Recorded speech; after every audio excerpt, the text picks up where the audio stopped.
Welcome to the Center in the City podcast.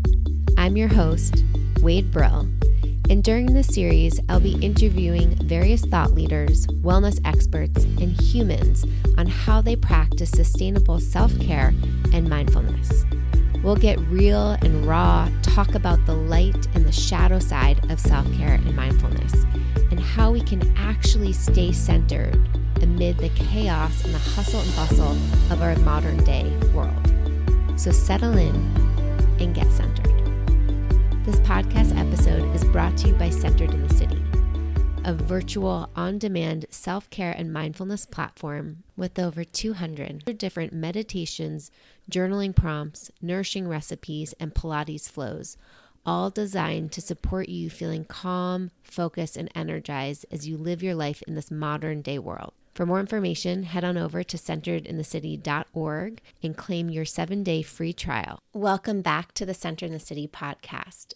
This is the last episode of 2022. Wow, I'm still finding my feet right here at the end of the year and just in disbelief of how time has flown by. I know that's kind of cliche to say, but it's just like, woof. Life happens, time goes by, which is just such a reminder to me of why it's so important to be present and intentional with our time, our energy, our resources, because life does go by in a blink of an eye. And, I really recognize how I want to feel deeply present and connected to it, because this is our life to live. We don't know when it will be over.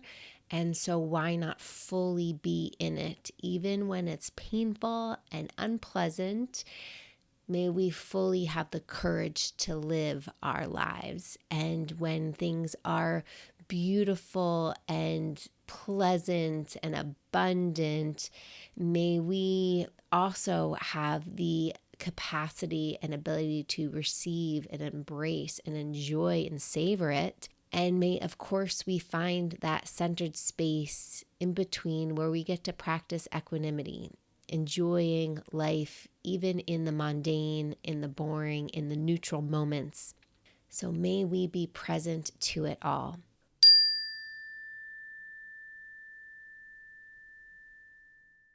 On today's episode, I wanted to share 3 rituals that I practice at the end of the year and that space between, the holidays, Christmas, Hanukkah, Kwanzaa, and New Year. And that space is, I feel like, a really special time. For those that don't have to work or for those that are even working, everything tends to be a little slower. Majority of people are out of office. Things aren't really getting done. It's just kind of this white space. And maybe there are some projects that are pushing ahead to get completion or closure before the end of the year for tax purposes. But there's just a slowdown that happens. And also, if you're in the Northern Hemisphere, it's typically really dark, especially if you live in the north side of the United States and the North American continent, where it's really dark this time of year. And so it invites this sense of going inwards, this sense of slowing down and exploring what's there. You know me, I love introspection. Any time of the year is a good time for introspection. But I just feel like the winter calls for candles and great music and a cozy blanket and a great journal and pen. So the first ritual that I like to practice is around reflection. And I'll just say actually all of these rituals are around reflection. And I love this John Dewey quote that one of my mentors, Emily Aries, actually shared on her podcast, Boss Up Podcast, that I really loved. And it's, we do not learn from experience. We learn from reflecting on experience. And that quote was just so insightful because it's a reminder that we can't just experience life and think that it just digests inside of us. That it's really about taking the time to reflect on the experience. And when we reflect, that's where we get to take our takeaways and integrate them. Integrate what's helpful, what's forwarding, and decide to leave what's not. So reflection is super key. And some of us don't like reflecting. We like to just get into the action or the doing. Or we're somebody who really loves the experiences and just wants to gobble up as many experiences as possible. Or maybe we're somebody who loves the reflection and just likes to sit in reflection without the doing, the taking the action, or without opening ourselves up to experience. So if we were to imagine this being a Venn diagram of experience, of reflection, of action, it's really that sweet spot in between all of them where we get to create pure integration, where we get to take these experiences of life, where we get to reflect and learn about them, and then take those learnings and put it into action, put it into some forward movement and momentum.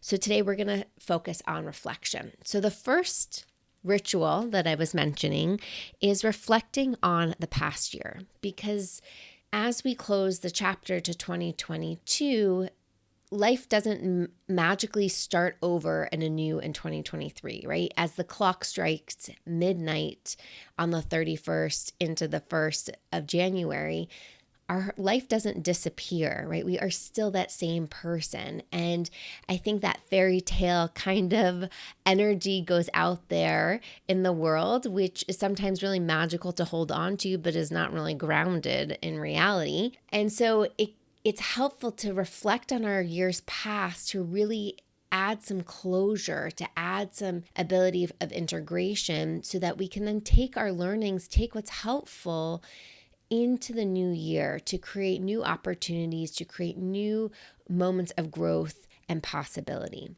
So reflecting on the past year, I love to get cozy, light a candle, grab my journal.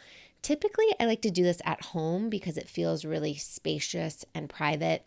I put on one of my Spotify music lists, and I'll link some for inspiration if that's helpful. And I answer some prompts. And these prompts I shared with the Centered in the City community on a year in reflection. So I'll share some of them. And if you're interested in getting more of these prompts, feel free to sign up for your 7-day free trial of Centered in the City, and you can have access to these prompts and many, many, many more prompts for all different types of themes and experiences and topics in life. So one of the just basic prompts is like, what did I learn this last year? What did I learn? What ways did I try things? What experiments did I take? What ways did I stretch my comfort zone? Right? So reflecting on, what did I learn from this last year? What did I love about 2022? Really taking these moments to highlight, what did I love about this year? And then it's really also important to think about, what are the top 3 things that I accomplished in 2022 that I want to celebrate myself for. I noticed, I think it was at the end of November, maybe beginning of December, I hit this wall. I was sitting with my meditation group, and I noticed as I was guiding everybody on a reflection meditation, this sense of grief and not enoughness came up that was based on this story in my head that I didn't accomplish or experience enough. And my rational mind knew that wasn't true, right? But this inner critic voice that we all have was just saying, you didn't do enough. And I really had to, be with that voice with a lot of love and compassion and curiosity. And when I sat down to do some journaling a week later, it's really about proving that voice wrong, right? Allowing myself to celebrate and recognize all that I have accomplished, because it can be really easy for people like me, high achievers, go-getters, to be in this conversation of not doing enough. And so it's important to take those times to celebrate and to really soak that into the nervous system, to soak that into the mindset and our neural patterning so that we can fully start to see life as we are doing enough. And that's that part of the inner trust that we get to build. So celebrating yourselves. One of the last questions I'll share here, again, there are more questions and prompts on Centered in the City and within this theme of year and reflection. But it's to take a moment, like if you created a power intention of 2022, and if you don't know what that is, I'll tell you in a moment, or a word of the year, or you had a mantra or some sort of theme for 2022, is taking some time to reflect on it. Like, how did you learn from that word, that intention, that mantra? What ways did it guide you? What ways did it support you? What thoughts, habits, beliefs shifted because of it? What impact do you notice it developed in your life? For me in 2022, my power intention, so these words or these phrases that guide me, was bold and love. And so I reflected on all the ways that I took and experienced this boldness in my words and my actions. I explored ways that I gave and received love, how that really showed up and helped me in interdynamic relationship stuff, especially with my husband. So reflecting and using your power intention, your word of the year, can be really helpful in exploring how you learned, how you grew, how you stretched yourself. The next ritual that I practice is with somebody else. It's with my husband, and it's called the partner review process. And this is something we've been doing for over 5 years. So it's a type of ritual that we co-create together. So we find a certain date and time on the calendar. We block off a big chunk of time. This year, it took us about 5 hours. I recommend at least like 3 to 5. Sometimes, it's hard to find those big chunks of time. So maybe you have to split it up in twos. But this is one of my favorite practices. And I actually think we could be doing this more often than just end of the year, but it is a really helpful practice in us co-reflecting on our relationship in the past year, and then also setting some visions and intentions for the next year together. And it's a way for us to stay on the same page. Years ago, I was noticing being a life coach and really talking about living your life and designing your life and having visions and exploring what you want in life and what matters and prioritizing yourself, right? All of the things that you hear me talk about on the podcast were things that I was experiencing and wanted to bring into my relationship. And so I developed this process with my husband and tested it on us for years. And I started to get friends and even clients wanting to experience it and have access to it, because it's not really something I can just tell you. It's really something, a system and a flow that you get to work through.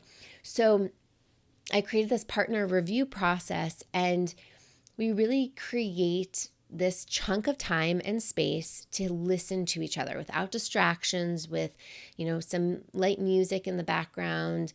We lit a candle. We have our pieces of paper in front of us, and we do this exercise and we talk about it, and we have prompts, and we listen to each other and reflect back, and we practice mindful relational listening and speaking.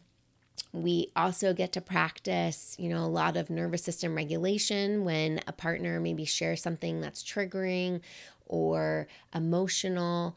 So it's heavy. It's not sometimes the most pleasant thing, but it feels like our relationship gets this burst of oxygen. It feels like this fire and spark that you have in a partnership, or that my husband and I have, gets some oxygen, some space to grow, and that flame gets reunited, and it feels like we are on the same page, that we get to prioritize some things together. in the new year and grow together. So that process is always something I look forward to, and we've created a ritual around it. And it's now something my husband also, I think in the beginning it was always like, oh, fine, I'll do this with you, right? Like I'll please my wife, but it's now something that we really both look forward to doing. I will also share a link to this partner review process in the show notes if you're interested in checking it out and signing up for the digital course. I only host it for 2 months during the holidays and into the new year as an opportunity to hold this container for people, this accountability to actually do the process, to not just buy something and then let it sit in your email, but to really follow through with it. And I inspire people to make this process their own. Like, I'm here just to guide you through a process, give you some resources and tools, and you get to design and take it and make it your own. So I'll link that in the show notes. The third ritual, going back to myself, that I really love doing is designing my power intention for the next year. So to be honest and transparent, I haven't done that yet as I'm recording this podcast. I am planning to do it before the 31st. But I like to create this space of reflection, as I mentioned, and then also visioning for 2022. And I have this whole process that I share with my Wait a Minute newsletter community. So if you're interested in getting access to this process, sign up at wadebrill.com for free, totally free. You'll get an email on January 1st that will walk you through this process that I'm talking about. And when I do this power intention creation, it's like my soul feels seen. It's like I've heard these messages from the universe that I am wanting to focus on and ground into for the next year. I think in our loud, hectic, busy world, it can be a lot to think about a whole list of resolutions or goals. And if they're not tied to this power intention, I feel like they don't hold as much weight or meaning. And it just becomes extra noise. And so creating a power intention through this process that I do, it feels like my soul is being heard and seen. And so then I can really design action steps and goals that are in alignment with this inner voice. I'm feeling aligned so that I can focus, and all of the shiny shoulds, I should travel to Japan and I should learn 3 more languages, and then it will be my New Year's resolution to lose 50 pounds or, whatever it is. Those voices soften because I'm connecting to this deeper place of listening. And it creates some systems and organization for myself so that I actually can focus on what matters most. And, there's many other parts to this process that I do in a workshop in January called the Intention Setting Party, which is where we take our power intentions and we do a lot of mind mapping and journaling and visioning and meditating and creating a series of intentions and goals that are super aligned and clear. And this year, I'm actually doing quarterly accountability with this community as well. So if you're interested in checking that out, I'll link that to the show notes. But going back to creating this power intention, I feel like I get to step into the new year with this sense of clarity and direction. And I don't have to, quote unquote, know where I'm going, as somebody who loves to control and loves to overplan. Again, hello, high achievers over here, and perfectionist. Resting back into my power intention is a place of guiding. I kind of feel like I can sit in my power intention as if I'm sitting in a boat and allowing myself to flow down this river, having direction, but not feeling like I'm white knuckle gripping to life. So it feels really freeing and empowering. And so I like to do these all kind of in the space between the holidays and New Year's. Sometimes, creating my power intention might get pushed to January 1st or the first week of the new year or sometime in the month, which is totally cool.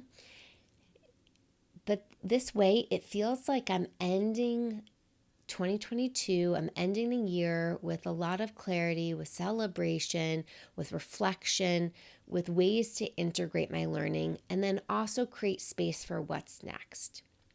And something that I'm practicing this year, meaning practicing now and bringing into 2023, and I'm actually integrating it in with the intention setting party as well, is focusing on the rhythms of nature and life, being really connected to the cycles and seasons of life.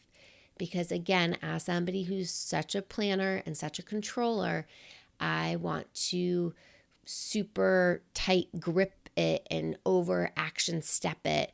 And so I'm really listening to the rhythms of nature to help guide the seeds that get planted with the intentions and nurturing them like nature does, and recognizing that everything has its own time, everything has its own cycle and season, and how things can't be rushed. And I would really love them to be rushed, because that is the culture in which I live in, which we live in, right? We want something, we want it now. We order food on an app, we want it at our doorstep now. And so really slowing down that reactionary urge to control, to white knuckle, and really resting back into the trust, the cycles, the seasons of life. I would love to hear from you. What are some of your favorite rituals to practice this time of year as we close out one year and step into a new year? How do you offer in some mindful reflection and integration? Share with us. I want to hear. So let me know via Instagram at OneWade, or you can always send me a note via the contact form at wadebrill.com. And if you're interested in following along on how to create your power intention, I hope you join the email community at wadebrill.com, and you'll get these goodies in your inbox on January 1st. If you're interested in checking out the partner review process, that will be linked. And I hope that you take some time for yourself to reflect on this past year with some of the journal prompts I offered today. Wishing you the most healthy and happy new year. May your heart be filled with so much joy. May your cells in your body be so happy and hydrated. May you love abundantly, give and receive that love. And may the inner and the outer work that you do, whatever that is, support the greater world. Thanks so much for being here.